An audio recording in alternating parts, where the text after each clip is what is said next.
शास्त्र कहता है कि नौकरी ऐसी हो जहां तुम्हारा जाने का मन करे और घर ऐसा हो जहां पर सब प्रेम से रहते हो, तो नौकरी से और दुकान से घर आने का मन करे तो समझ लो कि तुम्हारा घर श्रेष्ठ है।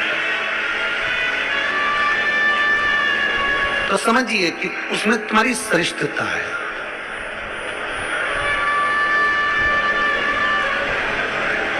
जरा जरा सी बात में अगर क्लेश हो रहा है, जरा जरा सी बात में अपशब्द बोले जा रहे हैं, तो वो श्रेष्ठता नहीं।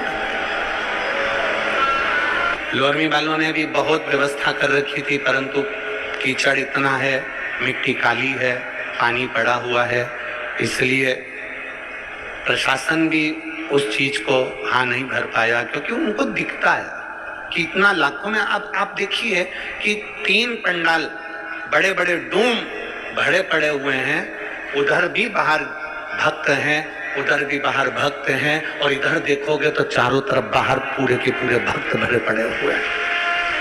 प्रशासन भी ये चीज देखता है। कितने शिव भक्त आएंगे तो वो आराम से कथा सुने, आराम से रहें, आराम से खाएं, आराम से अपना भजन कीर्तन करें और आराम से कथा श्रवण कर कर अपने अपने घर को जाएं, किसी को कोई कष्ट ना हो। ये प्रशासन भी देखता है।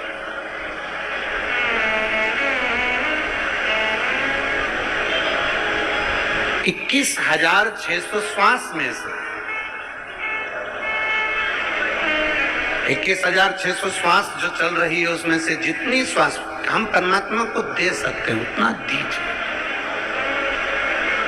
हम जितना भजन कर सकते हैं उतना भजन करिए। हम जितना स्मरण कर सकते हैं उतना स्मरण करें। और तेरी कृपा बिना न हिले एक भी अणु, लेते श्वास तेरी कृपा से हे गंगाधार मुक्ति द्वार ओंकार तू, बोले ओंकार तू, आयुष तेरा शंभु तार तार तू।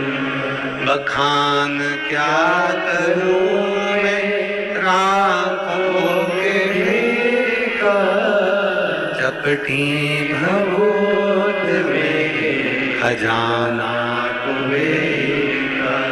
हे गंगाधार मुक्ति द्वार ओंकार तू, भोले ओंकार तू, आयुष तेरा शंभु तार तार तू।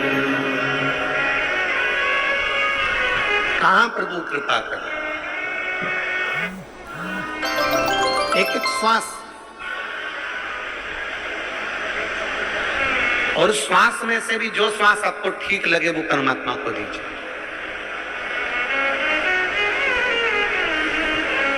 फिर निवेदन है,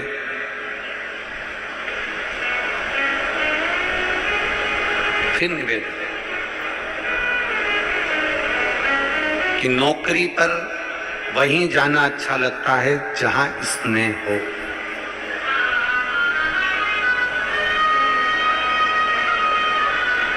नौकरी ऐसी हो जहां जाने का मन करे, और घर ऐसा हो, जम के बोलो, जहां आने का मन करे। घर ऐसा कब हो सकता है?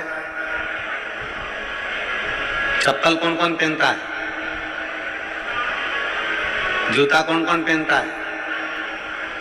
अरे हाथ तो उठाओ, चप्पल जूते तो पहनते होगे, ठीक है। कोई 7 नंबर की, कोई 8 नंबर की, कोई 6 नंबर की, कोई 9 नंबर की, कोई 10 नंबर की, कोई 11 नंबर की, कोई 12 नंबर की चप्पल पहनते हैं, जूता पहनते हैं। आप में से कोई ऐसा है जो एक पांव में 6 नंबर की चप्पल पहनता है और दूसरे पांव में 9 नंबर की पहनता है? कोई नहीं पहनता। चप्पल का नंबर 1 होना चाहिए। ये 5 नंबर की है तो ये भी, बोलो बोलो जम के बोलो, 5। ये 6 की है तो ये भी 6। ये 8 की है तो ये भी 8 की। पर कई घर ऐसे हैं जिन घर में पति और पत्नी को भी एक ही नंबर में रहना चाहिए, पर इनका नंबर गड़बड़ हो रहा है।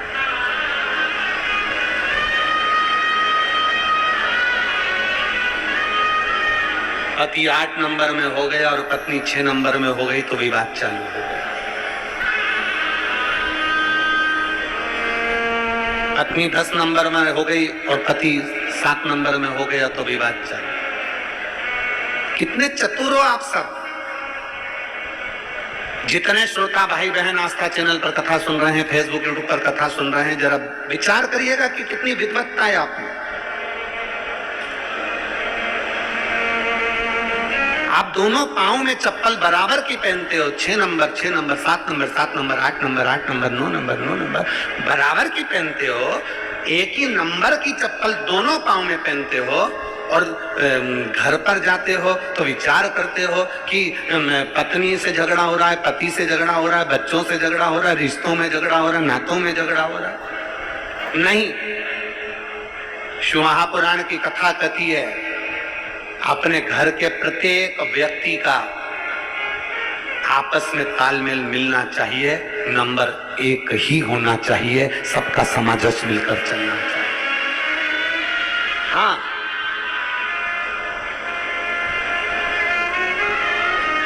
एक बात हो सकती है, कभी कभी तालमेल नहीं मिल पाता तो फिर आखिरी में छोड़ना पड़ता। तालमेल नहीं मिल पाता तो फिर छूटता। कोई कोई चप्पल जूता ऐसा होता है कि वो काटे जाए काटे जाए काटे जाए, पांव में छाल आ जाए, पांव में तकलीफ आ जाए, काटे जाए काटे जाए काटे जाए तो फिर छोड़ना पड़ता, फिर उसको नहीं रखना। ये तो मुझे बार बार काट रहा है, मुझे बार बार परेशान कर रही है, बार बार परेशान कर रही है, तो फिर काट छोड़ श्रेष्ठ।